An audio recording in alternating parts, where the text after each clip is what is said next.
waktunya tidak sama.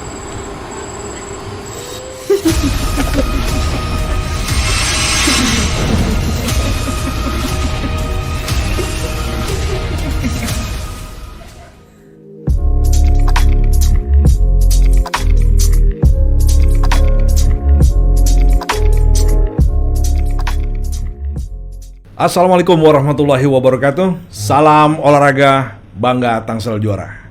Para pemirsa sekalian, ini edisinya pada hari ini agak spesial. Karena yang datang juga atlet yang spesial. Saya punya atlet cilik. Nah, ini dia, nanti kita kenal sama-sama. Atlet cilik ini didampingi sama sinseinya, Bapak Raden Sukma Haji Abimanyu. Apa kabar Pak Haji? Baik, Sensei Haji. Paham. Ken, apa kabar Ken? Baik. Alhamdulillah. Ken, kamu kelas berapa sih Ken? 4. Kelas 4, apa tuh? 4 SD? Oke, Ken ini atlet apa Ken? Kata komite. Kata komite. Nah, jadi teman-teman, ini Ken adalah atlet karate dan spesialisnya di kata komite, betul ya? Udah dapat juara apa aja nih? Om denger kamu juaranya udah banyak nih. Apa aja nih? Boleh cerita nggak? Yang udah didapetin. Yang terakhir deh. Lupa kayaknya banyakan soalnya ya. Yang terakhir juara apa? Di Ciracas. Di Ciracas. Ciracas tuh sama Sensei Aji juga? Kejurnas Kemenpora, terus di mana nih? Keju Pro 4 Banten. Oh, terus oke. di mana lagi tuh Bandung juga ya, kejuaraan Bandung juga, kejurnas juga dapat. Sudah ini ya. Oh, udah. Sudah dipantau sama Sensei Aji nih kayaknya. Soalnya selalu walaupun jarak jauh pun tetap Dipantau. dipantau terus. Oke, karena memang atlet yang mulai dari usia seperti Ken ini memang yang sudah mulai harus Sudah mulai di apa ya, diolah ya, gitu ya sih. betul. Oke. Kamu tuh seneng apa emang disuruh sama orang tua Ken? Senang aja. Seneng aja ya, daripada nggak ngapa-ngapain mendingan. Wah, ini luar biasa ya. Kita sebenarnya para pemirsa bahwa olahraga itu memang sebenarnya awal pasti harus orang tua. Benar ya Sensei ya? Betul. Orang tua nih harus punya peran. Betul. Karena kalau orang tua nih yang mensupport dan mendorong kan gitu ya. Kalau anak-anak mungkin, tapi lama-lama kan seneng kan? Seneng ya Ken ya? Apalagi udah juara-juara terus nih. Waduh. Luar biasa. Jadi anaknya rajin, terus orang tuanya support. Wah. Nah, waduh, nih saya luar mau biasa. gali ini nih. Jadi saya ngomong ke Sensei Aji nih. Sensei Aji, jadi memang namanya pembinaan itu mutlak ya. Orang tua harus punya peran yang sangat dominan lah. Sangat dominan. Karena kalau tanpa supportnya orang tua ini mustahil juga ya anak seperti Ken bisa Betul. punya prestasi yang Betul. bagus. Nah, sekarang kira-kira nih kalau menurut Sensei Aji, pengalaman Sensei yang udah banyak menelurkan atlet, bahkan kelasnya sampai udah yang di kejuaraan Di Swiss sama di Swiss. Malaysia juga. Masya Allah, luar biasa nih Sensei Aji. Kita bangga ya, Tangsel punya Sensei yang kelasnya udah seperti Sensei Aji. Nah, balik lagi nih, bagaimana nih cara memulai mengsinkronis yang apa ya, bisa bersinergi sama orang tuanya tuh gimana Sensei? Jadi seperti ini. Contoh seperti Ken ya, Mm-mm. kita kembali lagi. Jadi anaknya tuh rajin latihan. Selain latihan di dojo, ini kan anak itu latihan privat juga harus. Nah, di situ kan otomatis orang tuanya juga support nih. Ya, kalau mau maju masa latihan cuma di dojo aja sih. Ya terus yang Iya, kedua iya. kali orang tuanya support lah dan sebagainya, terutama ya masalah yang lain-lain kan gitu. Jadi jangan sampai pelatih itu mikirkan, aduh mau tanding, kita mau, akhirnya pelatih itu kan berputar-putar di situ aja kan. Sedangkan harusnya kan pelatih itu harus disupport sehingga kita punya program yang lebih lanjut. Supportnya apa nih? Support dalam artian kalau mau tanding, Kalau mau tanding, Ya, kalau harus ikut. terus kalau terutama terkait biaya Biaya. juga. Itu paling utama tuh biaya. Kita masa pusing, aduh nih mau tanding, harus mikirin ini nggak duitnya gimana dan sebagainya, mau pendaftaran gimana, wah kita pusing lagi kan. Akhirnya oke. kita hanya berputar-putar seperti itu. Tapi kalau pelatihnya orang tuanya support, ininya support, kita udah mikirnya udah program gimana memajukan si atlet. Tapi saya gitu. rasa gini Sensei, kalau orang tua itu pasti nanti saya tanya nih sama ceritanya Ken ya, betapa orang tuanya bagaimana bisa mensupport secara maksimal. Iya. Tentunya kan orang tua nih punya harapan juga kan gitu. Betul. kan gitu. Nah itu gimana ininya? Ya kebetulan kalau saya kebetulan deket sama orang tuanya Ken ya. Jadi kadang-kadang orang tua Ken selalu dapat curhatan dari saya gitu. Jadi mengerti untuk bagaimana. Oh ya udah deh, tenang Sensei Haji, nggak usah pusing-pusing, nggak usah bikin kita support. Terus misalnya ini bapaknya Ken, papanya Ken ini misalnya bajunya Ken ini kelihatannya kurang mendukung. Oh ya tenang, besok saya usahain beli baju yang Suraido misalnya. Harus seperti itu misalnya. Jadi untuk Ken, baju Suraido tuh baju apa sih Ken? Baju kata. Baju kata. Itu apa bedanya sama baju biasa? Kamu tahu nggak bedanya? Nggak, ngerasanya kalau beda pakainya sama Suraido sama yang bukan, emang beda ya Ken ya? Beda nggak ininya? Tahu bedanya nggak Ken? Apa sama aja jangan-jangan nih? Nggak ya? Beda ya? Ada kan kalau pakai baju nih ada yang enak. Apa emang baju Suraido tuh emang enak gitu? Emang enak ya? Makanya mahal ya kali gitu ya Ken ya?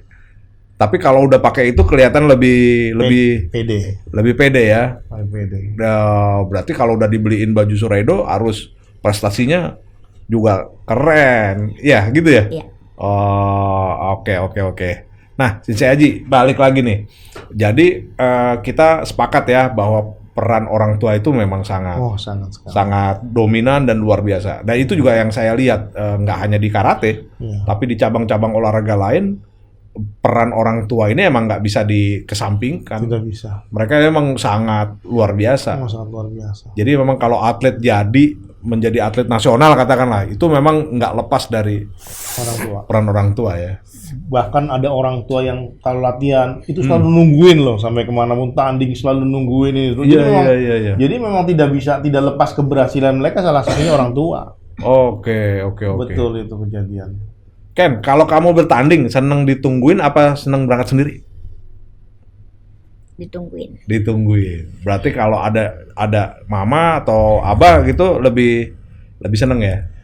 Ya, jadi ya inilah sekali lagi bahwa support itu memang sangat luar biasa ya. Kecuali kalau pas lagi gembleng mental. Itu jangan ada orang tuanya. Ini Nanti kuncinya ya. Jiwa manjanya keluar. Nah, kalau pas lagi saya ngomong ke orang tuanya, ke bapaknya kan, pas lagi gembleng-gembleng masuk aja ke dalam gitu kan. Iya. Nah, itu dia gemblengannya baru kan jiwa mandirian. Tapi kalau misalnya ini rata-rata kalau masih ada orang tuanya itu jiwa rumahnya tuh masih terlalu dominan. Jadi kita agak susah. Makanya sekarang ya nganterin tapi pada waktu prosesnya mungkin nggak usah jangan kelihatan seperti itu, sehingga kan itu jadi karakternya kita bisa gali maksimal, mandirinya apa ya. Wajar lah secara psikologis kan usia Ken umurnya berapa kan? 10 tahun ya, jadi memang masih ya cuma dari usia yang seperti Ken menurut saya jadi sebuah pembelajaran nih buat nanti yang nonton ya. Bahwa memang menjadi seorang atlet yang berprestasi itu memang dimulai dari usia dini, kan gitu ya. Betul. Dari usia dini orang tua support, anak mampu dan mau. Nah, jadi itu ya. Jadi lah mampu dan mau udah selesai itu. Selesai ya. Tinggal nanti bagaimana pelatih gosok. Ide bagaimana ininya program seperti apa, menu latihannya seperti apa. Iya, yang membuatkan program sampai kejuaraan apa yang harus dia ikuti gitu ya. Betul. Oke. Nah, kalau untuk Ken sendiri, untuk Sensei Haji udah punya proyeksi apa nih?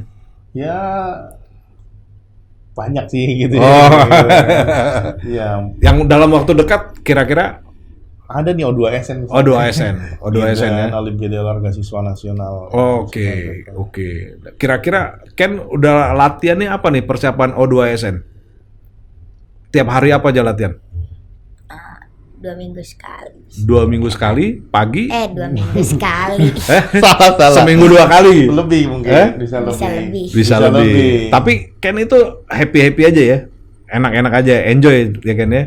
Ini juga jarang nih yang begini nih kan gitu. Kadang harus dipaksa gitu ya. Dipaksa. Tapi kalau udah seneng kayak jiwanya Ken ini, insya Allah jadi. Ken mau jadi apa sih Ken kalau gede? Polisi. Jadi polisi, kita doain ya. Amin. Semuanya mudah-mudahan cita-citanya Ken. Nah ini juga nanti kita bicara jalur. Kalau memang udah prestasi dari kecil ya, dari SMP kemudian SMA punya prestasi, itu juga nilai plus Ken buat Ken kalau nanti mau daftar. Ya, punya juara, apalagi juara nasional. Wah, apalagi mau wakili Indonesia. Wah, itu jaminan lah untuk bisa membantu, membackup sambil nanti kesiapan latihannya yang lain juga dijaga ya Ken ya. Bener nih, mau jadi polisi, mau jadi Kapolri saya dengar katanya.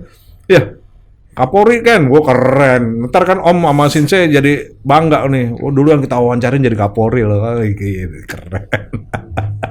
Oke, Sensei Aji, nih kita ngomong kebetulan Sensei Aji, para pemirsa beliau juga menjadi ketua bidang prestasinya KONI Tangsel. Nah kalau kita ngomong KONI Tangsel, prestasi apa nih dalam waktu dekat yang akan dilakukan sampai jangka panjangnya di Porprov kayak ininya? Ya, pertama kan pasti saya akan diskusi rapat terus dengan tim Binpres dulu nih ya. Untuk habis itu kita tinggal terjun ke lapangan, tinggal kita lihat kekuatan atlet kita. Terus habis itu setelah melihat data di lapangan kekuatan atlet itu, baru kita siapin apa kebutuhan mereka untuk mencapai menuju ke sana, termasuk dari program latihannya, termasuk dari kesiapan dia mungkin sarana apa aja yang dibutuhkan. Nah, tinggal habis itu kita tinggal lihat daerah-daerah lain untuk mencapai atletnya maksimal seperti apa. Kita akan lihat tolak ukurnya ke daerah lain di luar Tangsel. Iya, iya. Kita kan ada rencana juga kunjungan kan ke beberapa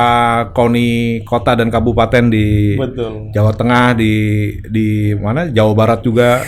Karena kita dengan melihat mengkomparasi itu jadi masukan. Nah, kalau target kita kan juara umum nih. Sensei, ini gimana nih juara umum nih? Dengan kondisi kita sekarang? Ya, saya kira bisa lah. Bisa ya? Gitu. Bisa. Orang masih ada 2 tahun kok enggak, bukan saya. Bisa lah 2 tahun dari persiapannya, pola latihannya, apanya, targetnya, kesiapan atletnya.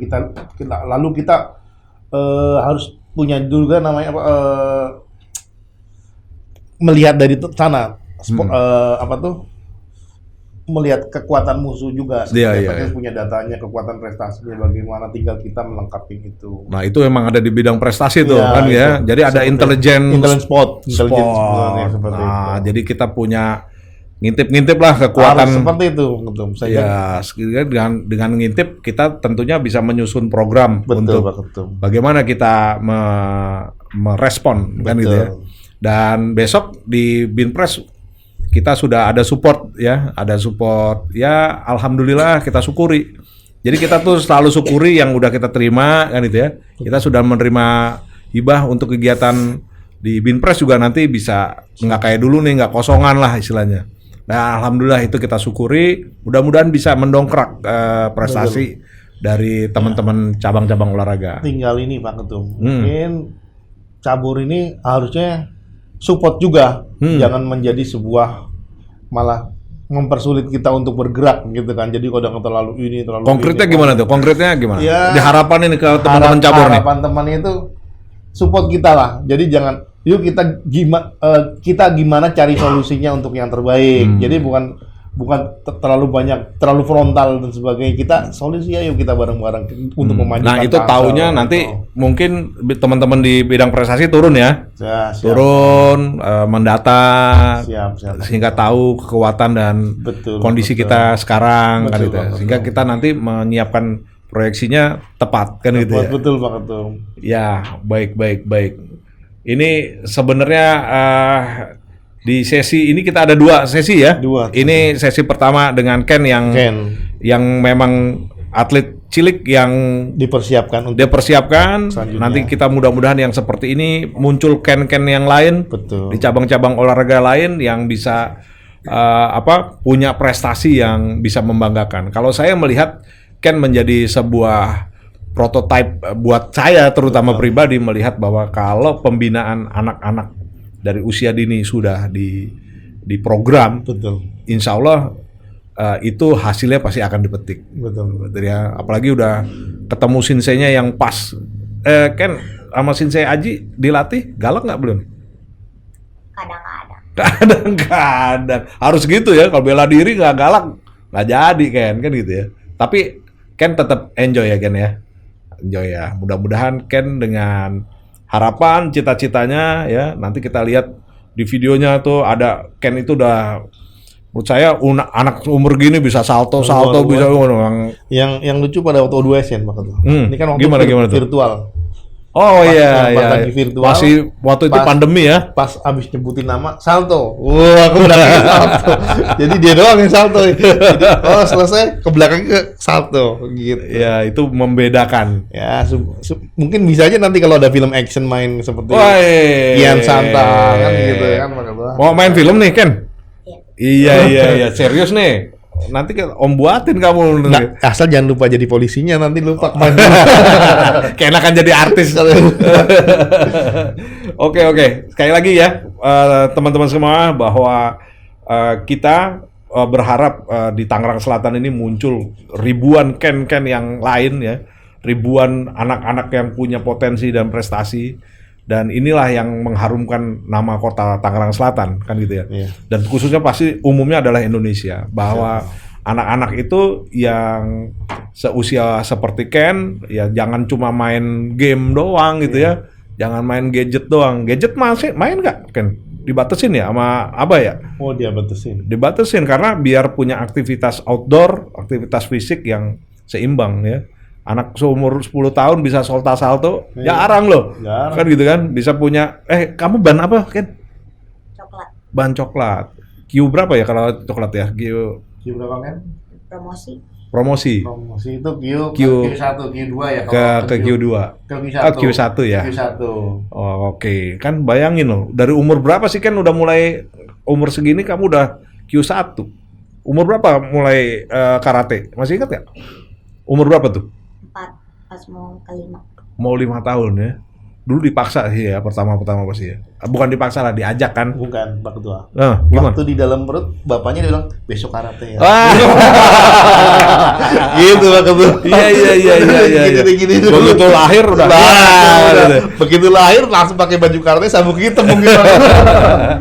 itu luar biasa Ken. Jadi Om sendiri salut yang sama anak-anak seperti kamu yang tentunya mungkin juga awal-awal pasti dengan pengalaman Shinsei Aji memegang anak-anak, megang orang dewasa juga pasti. Banyak kisahnya lucu tentang Ken ini. Apa aja tuh? Jadi pada waktu itu sampai ketiduran, ayo Ken ketiduran sampai terus kejadian sampai nangis. Tapi begitu dia udah menikmatin, udah lain lagi ceritanya. Udah beda lagi. Bahkan nggak disuruh, saya kalau ke sana apalagi lagi main, dia udah siap baju karate. Wah, kalau tadinya sampai ya banyak video lucunya lah tentang Ken lah, foto. Tapi begitu ini enjoy dengan sendirinya. Iya. Itu pasti ada fase itulah ya. Fase yang masih di awal pasti seperti itu, tapi begitu Ken udah tahu ya, udah ngerti, itu pasti akan. Nah, itu memang yang memang harus dilalui lah. Makanya kita berharap di cabang-cabang olahraga lain juga sama ya. Bisa punya treatment yang sama, orang tuanya juga kalau concern nggak cuman di tempat latihan yang ini saja, mungkin ada kalau bisa private kan gitu kan. Jadi betul Bang. Kalau private itu kan berarti udah bener-bener. Oh, jadi ada contoh suatu daerah nih Pak Ketua. Dia latihan dojo ya, latihan 4K ya. Setelah itu di luar privat. Gimana nggak jadi? Kan gitu kan Pak Ketua. Iya, itu pasti beda lah. Beda Pak Ketua. Jam terbangnya jadi pasti. Yang jelas programnya. Ya, programnya lebih kualitas dan detail. Betul. Ya, oke Ken, luar biasa Ken. Sekali lagi kita doain bersama Ken yang bercita-cita mau jadi polisi ya. Tapi jangan lupa karatenya prestasi ya Ken, bawa nama Tangsel. Setuju nggak? Setuju ya. Tetap semangat untuk Tangerang Selatan. Jangan lupa ya. Jangan pindah-pindah daerah lain ya. Terus ada yang daerah lain nawarin ikut pindah, jangan. Udah tetap di Tangsel. Oke? Nah, kita doakan Ken tetap sehat ya, terus tercapai cita-citanya mau jadi Taruna Akademi Polisi. Wah, kita doain nih. Ya. Bangga juga kita kalau ada anak-anak kita yang bisa meraih cita-citanya di kedinasan ya. Dulu nggak sama Om juga begitu gitu ya. Jadilah nanti abdi negara yang bagus. Oke, teman-teman semua. Ini ngobrolnya sama Shinsei Aji nanti masih berlanjut di tahap kedua, tapi dengan Ken kita cukup, kita akan maju ke season berikutnya. Baik.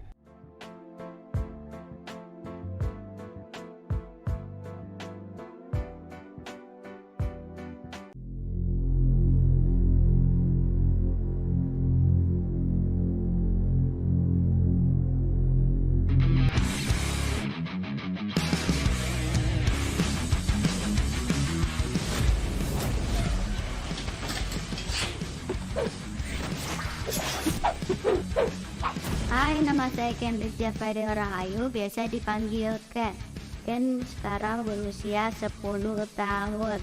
Ken sekolah di SD Negeri 201 Tangerang Selatan. Semenjak umur 4 tahun, Ken sudah menyukai karate. Sampai sekarang pun, Ken masih menyukai karate.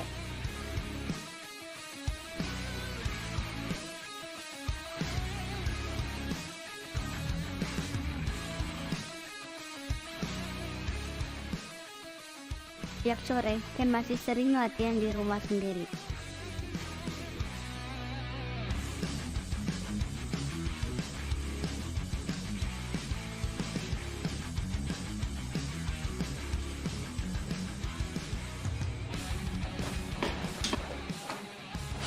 Seperti menggunakan samsak, latihan kata,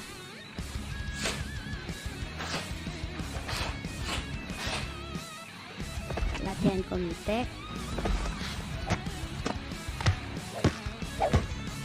dan salto.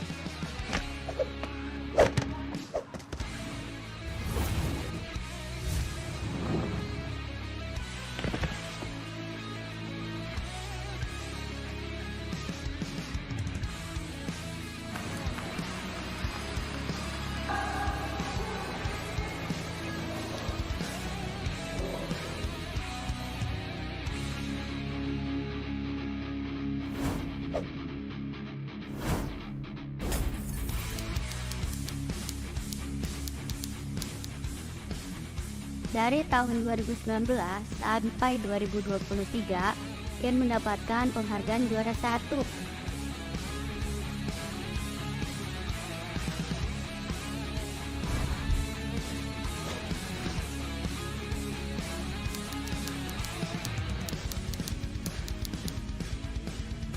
Tangerang Selatan, Bandung, Ciracas, dan Cilegon.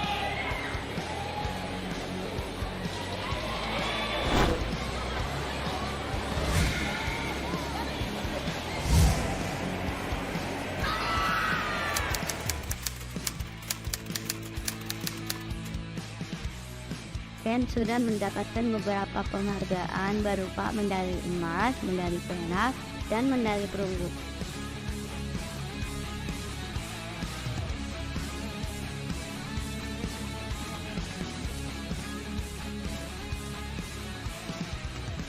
Dari total Ken bertanding selama ini, Ken mendapatkan 26 medali.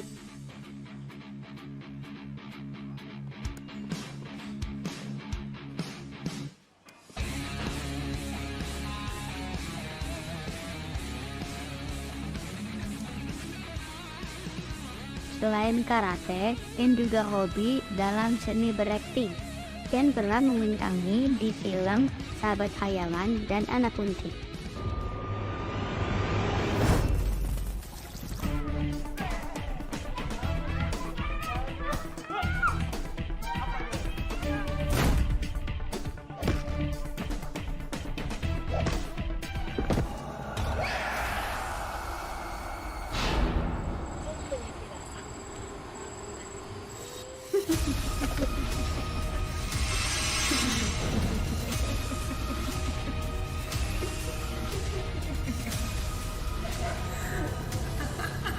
Ken di karate mengidolakan Ziggy Zareska. Ken di perfilman mengidolakan Iko Uwais. Karena lewat seni bela diri, Iko Uwais bisa go internasional di film. Hidup sehat berolahraga yaitu karate.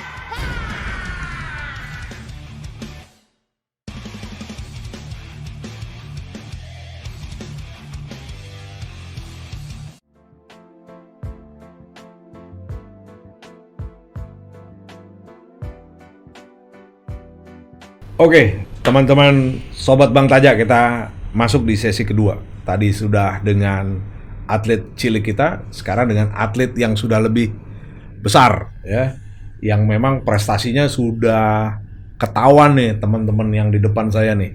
Ya, tadi kalau kita lihat Ken, ini di sini sekarang ada Gagah Tovan sama Bambang Priambodo. Bara, Ya, Bara, ini kamu terakhir kejuaraan apa, Ra, yang kamu raih? Di Malaysia. Oh, di Malaysia. Tahun berapa tuh? Baru kemarin. Baru kemarin. Baru kemarin. Itu di kelas kata atau komite? Komite senior. Di komite, ngeri. Kelas berapa kilogram? Minus 67. 67 minus. Berarti kamu itu dapat peringkat berapa tuh? 2. 2. Lawannya berarti dari ini dong ya, dari Asia. Asia ya. Wah, gila ya, Tangsel punya atlet yang kelasnya gini loh. Ini udah membanggakan. Dan itu kamu mulai umur berapa sih bisa terus seusia kamu kelas 3 sekarang ya? Iya. Itu dari umur berapa tuh? Karate itu dari kelas 3 tapi SD? Iya, 3 SD. Hmm. Tapi mulai serius di kelas 1 SMP. 1 SMP, kemudian ngetik prestasinya udah mulai SMA di SCC gitu ya. Iya. Jadi memang kembali lagi kalau kita connect sama tadi Ken, dari usianya Usia memang dini. harus. Usia dini, betul.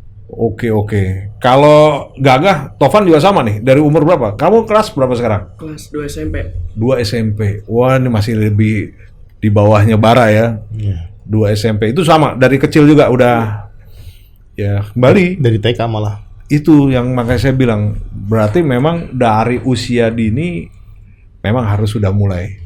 Dan dulu kalau kamu melihat, kamu kan bisa cerita nih, itu peran orang tuamu gimana dulu? Dari Bara deh, orang tua support banget atau gimana? Support banget. Nungguin gitu. Iya. Oh, sama Sama. Tovan itu ya. Dan kalau kamu lihat sekarang dengan kondisi sekarang, berarti peran orang tua itu menurut kalian gimana? Kalau menurut Bara gimana? Sangat penting sih. Penting ya? Buat ini. Kamu ngerasain lah ya. Iya. Dulu sih emang kayaknya dipaksa-paksa lah gitu ya. Ikut ini latihan gitu ya. Tapi ternyata ada hasil yang bisa dipetik. Nah kalau Tovan, kejuaraan terakhir apa, Van? Pernah di Malaysia. Di Malaysia juga, bareng berarti ya? Beda. Oh, beda. Kalau ini kejuaraan tertingginya di Malaysia juga. Cuman yang terakhir Popda Kejurprov. Oh, tapi dua-dua dulu ikut Popda Beda. dong? Oh, ikut Popda. Oh kan Popda, dan emas pasti. Dapat emas nggak? Oh, ini Juara 3. Juara 3. Wah, besok harus emas dong. Harus emas ya. Berarti next Porprov ini atlet kita dong ya. Iya. Di Malaysia itu kejuaraan tingkat Asia Pasifik. Asia Pasifik. Bagaimana sih pengalaman kalian nih berdua kalau bertandingnya levelnya luar negeri? Gimana tuh? Rasanya gimana? Kan bawa nama merah putih berarti kan? Iya. Iya kan? Itu gimana tuh? Bara deh cerita dulu gimana, Ra? Lebih bangga aja sih. Bangga ya bisa bawa. Lawannya juga beda. Dari setiap negara beda-beda cara mainnya. Oh, oke. Jadi Terus dari situ adaptasi. Iya. Terus kalau di acara event-event gede kelas dunia gitu ya, kelas ya itu interaksi harus pakai bahasa Inggris juga kan gitu kan? Itu gimana tuh pengalamannya? Ya bisa sih lumayan. Lumayan lah ya. Pas dipanggil, pas lagi ini tanding. Oh iya. Announcement-nya kan pasti pakai bahasa Inggris kan gitu ya. Oh, itu udah membedakan kelasnya gitu ya, Shinsei ya. Nah, Shinsei, kalau menurut Shinsei ini yang udah levelnya seperti Bara dan Tovan nih, ini pembinaannya lebih bagaimana nih? Lebih kenceng pasti ya. Karena kan udah jenjangnya kan dari amatir mau semi profesional kan. Oke. Kita udah mulai mau lompat. Ya kan tadinya mungkin dari kelas hobi dan sebagainya kita udah mulai lebih tekan, lebih maksimal. Dan di usia-usia gitu udah paham lah Iya. bagaimana harus di treatmentnya dia memahami lah gitu ya. Betul. Kalau di usia Ken ini kan pinter-pinternya Shinsei-nya nih kan gitu ya. Sama orang tuanya juga. Jaga moodnya. Kalau yang segini gimana? Sama juga sebenarnya. Tinggal kita lebih otomatis aturannya lebih ketat lah seperti itu. Karena kan masa-masa puber, masa-masa seperti itu dan sebagainya kan distract-nya banyak ya. Lebih banyak. Oke. Nah, harapan kalian nih, kan sekarang udah levelnya ada SMP, SMA. Kalau SMP pasti mau dapat SMA-nya yang bagus kan. Nah, kamu pengen kemana, Bara? Rencana sih mau ke Akpol. Mau ke Akpol, woi, mau ke Akpol. Dengan kondisi kamu pernah mengikuti kejuaraan di internasional lah ya. Wah, ini pengalaman saya nih, Shinsei. Saya dulu, alhamdulillah dikasih dinas itu pernah nyeleksi. Bagaimana nyeleksi orang sipil menjadi militer ya. Dan dulu waktu sebelum tahun 2000, Akpol juga masih gabung dengan kita. Saya sudah ngalamin bagaimana nyeleksi. Biasanya nih yang seperti Bara atau Taufan itu punya privilege, punya nilai plus.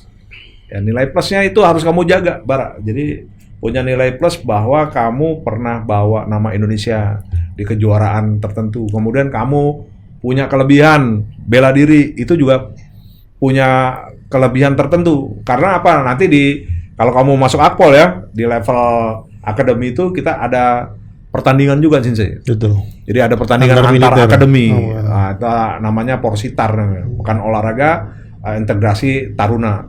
Nah, itu biasanya itu ada kejuaraan karatenya juga. Nah, kalau dia udah punya modal nih kayak Bara, itu jadi inian juga tuh nilai plus bahwa nanti Akpol punya calon yang udah juaranya begini. Oh, itu mudah-mudahan mempermudah kamu, Bara, ya. Tapi yang lain-lainnya harus disiapin. Nah, mungkin juga buat teman-teman yang denger yang di luar dan olahraganya nggak harus karate ya, tapi punya nilai-nilai lebih di kegiatan-kegiatan prestasi olahraga, itu juga mudah-mudahan punya jalur khusus ya. Betul. Jalur yang ya paling tidak mempermudah. Itu juga biar yang lain ya kayak Tovan jadi semangat juga. Tovan, kamu juga pengen masuk tentara juga atau polisi gitu? Polisi. Wah, aduh banyak Jadi banget yang mau trennya masuk polisi, trennya polisi ditanggung. nggak apa-apa, mau jadi apapun ya itu. Tapi sekali lagi yang tadi saya bilang bahwa dengan keahlian atau plusnya kalian itu punya sesuatu yang lain daripada yang polos nih kan gitu ya. Mudah-mudahan itu bisa membantu kalian dan mudah-mudahan juga kita nih di KONI akan memberikan bimbingan buat anak-anak yang seperti Bara dan Tovan yang pengen masuk. Itu bisa, itu bahkan Ken mau jadi Kapolri loh. Iya.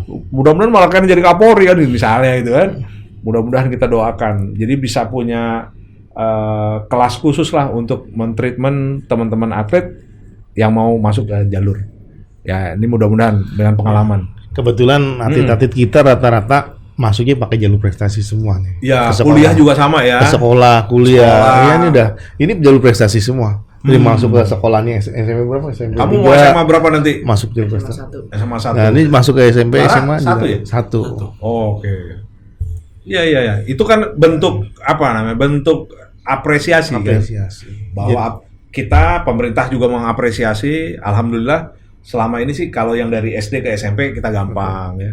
SMP ke SMA juga relatif lebih gampang walaupun itu sebenarnya ada di provinsi ininya, tapi kalau jauh-jauh hari nanti kamu udah ini insya Allah lah bisa ada jalan kan ya. Dan nanti juga harapannya demikian juga kalau kamu mau masuk ke akademi tadi, mau ke Akpol, mau ke Akmil, AAU dan lain-lain. Oke, ini keren lah. Ya. Jadi prestasi itu bukan hanya dia juara di karatenya aja. Manfaatnya dia bisa masuk jalur prestasi, itu masuk prestasi juga, Pak. Iya. Itu yang kita kadang-kadang terlupakan mungkin menyebutkan prestasinya kan.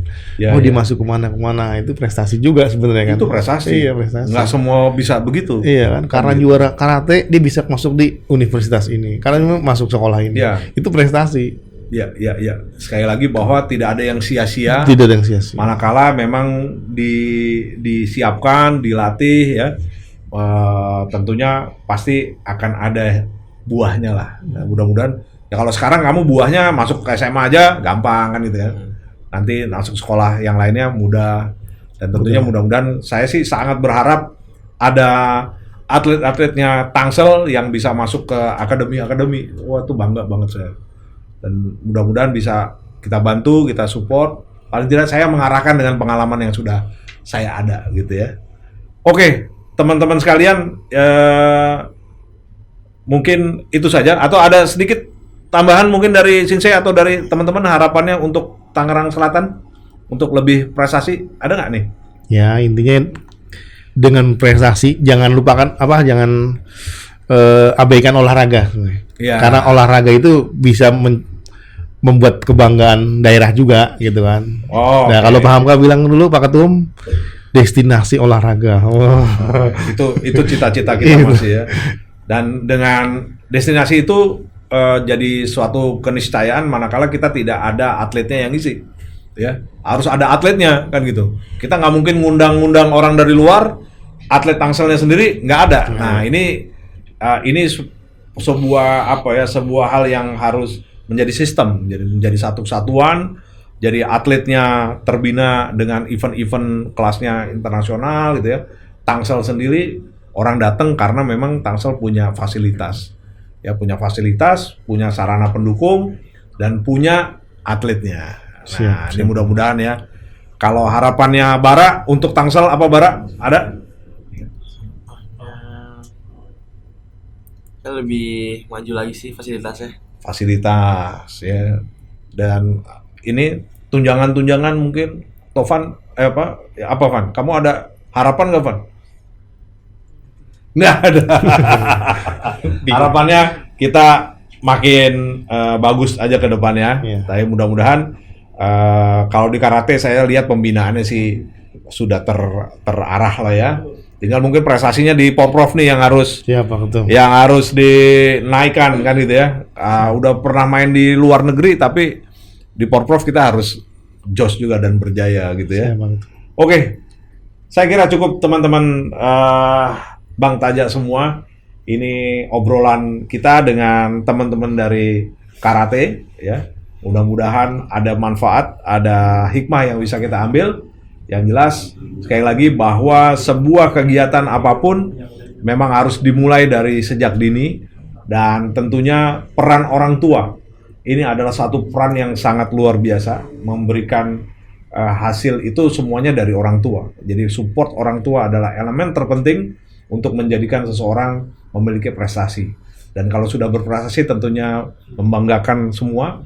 Dan harapannya kita dengan apa yang sudah kita tonton nih, tadi ada Ken, sini ada Bara dan ada Tovan, dipoles oleh sensei-sensei atau pelatih-pelatih yang mumpuni. Kita Tangsel memiliki juara-juara yang kelasnya tidak hanya di lokal tapi juga internasional. Saya kira cukup demikian. Terima kasih untuk teman-teman yang sudah menyaksikan di Taja TV. Assalamualaikum warahmatullahi wabarakatuh. Waalaikumsalam. Bangga Tangsel juara.